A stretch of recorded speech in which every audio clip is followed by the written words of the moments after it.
الحمد لله نحمده ونصلي ونسلم على رسوله الكريم أما بعد فأعوذ بالله من الشيطان الرجيم بسم الله الرحمن الرحيم فی زمانہ مفقود العمل سنتوں کا ذکر چل رہا ہے، یعنی کہ اس زمانے میں جن سنتوں کو چھوڑ دیا گیا ہے ان پر عمل نہیں کیا جا رہا، اور بہت سو کو یہ بھی نہیں پتہ کہ یہ بھی سنت عمل ہے، جیسا کہ مہمانوں کے ساتھ ان کی بہترین مہمان نوازی کرنا، یہ رسول اللہ صلی اللہ علیہ وسلم کی بہت اہم سنت ہے، اور اس مہمان نوازی کے اندر کئی ساری سنتیں موجود ہیں کہ جو مہمان کی تعریف ہے، ڈیفینیشن، اس میں بھی یہ بات ہے اہم ترین کہ مہمان ہوتا ہی وہ ہے جو ایک دم حاضر ہو جائے، ایک دم پہنچ جائے، جس کو ہمارے ہاں کہتے ہیں نا ایک دم نازل ہو جانا، ایک دم کہتے ہیں کہ یار تم تو ایک دم سر پہ آ گئے، یہی مہمان ہوتا ہے۔ مہمان وہ نہیں ہے جو ہم نے سمجھ لیا، ہم نے بنا لیا کہ جی پہلے آپ فون تو کر دیتے، پہلے آپ اطلاع تو کر دیتے، پہلے آپ بتا تو دیتے۔ یہ تو بات مہمان سے کہنا بھی بے اکرامی ہے اور غلط ہے، ایسا نہیں کہنا چاہیے۔ مہمان تو ہوتا ہی وہ ہے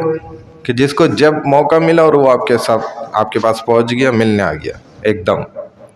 اسی کو مہمان کہتے ہیں۔ جو آپ کو بتا کے باقاعدہ پلان کر کے ٹائم آپ سے لے کر آیا، وہ مہمان نہیں ہے، وہ کچھ اور ہے۔ وہ کیا ہے، وہ تحقیق کرنی پڑے گی، لیکن مہمان یہی ہوتا ہے۔ تو ایک دم آتا تھا، اور گھر کی خواتین بھی بڑی بوڑھیاں کہا کرتے تھیں کہ 100 بسم اللہ 100 بسم اللہ، بار بار بسم اللہ پڑھتی تھی، اللہ کی رحمت آ گئی۔ ایسا مہمان کو شمار کیا جاتا تھا، سمجھا جاتا تھا کہ یعنی کہ آج تو ہمارے یہاں ایک دم فلانا مہمان آ گیا، اس کا مطلب اب اتنے دن تک تو ہمارے گھر سے برکت جائے گی نہیں، یہ کنفرم بات ہے۔ ایک ذہن اور کانسیپٹ یہی بنا ہوا تھا، اور یہ حقیقت بات ہے۔ پھر جب ایک دم مہمان آ گیا تو اب مہمان کی مہمان نوازی ایک دم شروع کر دی جائے گی، اور اس کے اندر کوئی بہت زیادہ آپ کو تکلف کرنے کی بھی ضرورت نہیں ہے، کیونکہ میں آپ کو حقیقت بتا رہا ہوں کہ آپ کے گھر میں اگر دال روٹی بھی پکی ہے نا، اور آپ اس کے سامنے رکھیں گے، وہ شوق سے کھائے گا۔ اپنے گھر کی دال روٹی بندہ نہیں کھاتا اتنے شوق سے جتنے شوق سے وہ اگلے کے گھر کی کھاتا ہے، یہ حقیقت بات ہے۔ وہ کہتے ہیں نا گھر کی مرغی دال برابر، وہ کیا مثال ہے، وہ یہی تو ہے کہ کھا کھا کے وہ ذائقہ اور ٹیسٹ اتنا عادی ہو جاتا ہے انسان کہ اب اگلے کے گھر والوں کو بھی اس پہ غصہ آتا ہے کہ ارے جی میں نے تو آپ کے لیے کڑھائی بنائی اور آپ نے پسند نہیں کری، اور اگلے کی تو آپ دال چاول ایسے شوق سے کھا رہے تھے، آپ میں دیکھ رہی تھی کہ انگلیاں چاٹ رہے تھے، تو یہ کیا بات ہوئی؟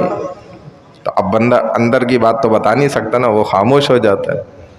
کیونکہ ظاہر ہے ایک بندہ ایک ذائقہ کھاتے کھاتے وہ، لیکن اگلے کی اب آپ تکلف میں پڑ جائیں گے، جی وہ چیز خرید کے لاؤ، یہ لاؤ وہ لاؤ، اب مہمان بیچارہ بھوکا بیٹھا ہوا ہے۔ تو جو گھر میں ہے وہ اللہ کے رسول نے فوراً پیش کیا، اور کوئی جھجک نہیں کی، بھئی نہیں کھاتا کوئی مسئلہ نہیں، پھر اچھی چیز بھی لے آؤ، منگوا لو۔ لیکن ہمارے ہاں یہ اگلا کانسیپٹ غلط ہے کہ مہمان آیا ہے تو یہ بس جلدی جائے گا، اور اس کو جلدی نکالنا بھی ہے،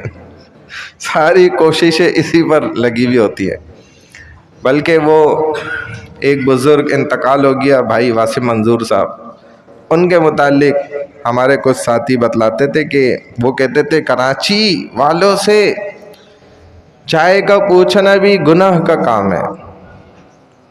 وہ بھی جاتے ہوئے نا ہمارے لوگ پوچھتے ہیں کہ یار آپ نے چائے تو نہیں پینی تھی، جب وہ جا رہا ہوتا ہے نا، آتا ہے تو نہ پانی پوچھ رہے ہیں نہ کچھ اس کے سامنے رکھ رہے ہیں، اور جاتے ہوئے اس کو کہہ رہے ہیں کہ بھائی آپ یار چائے تو نہیں پینی تھی آپ نے، وہ کہتا نہیں نہیں چائے نہیں آ رہا، بس چائے میں نہیں پی۔ اور یہ منع کرنا بھی غلط ہے۔ جب آپ آئیں، آپ کو پیاس ہے لگی ہوئی، پانی،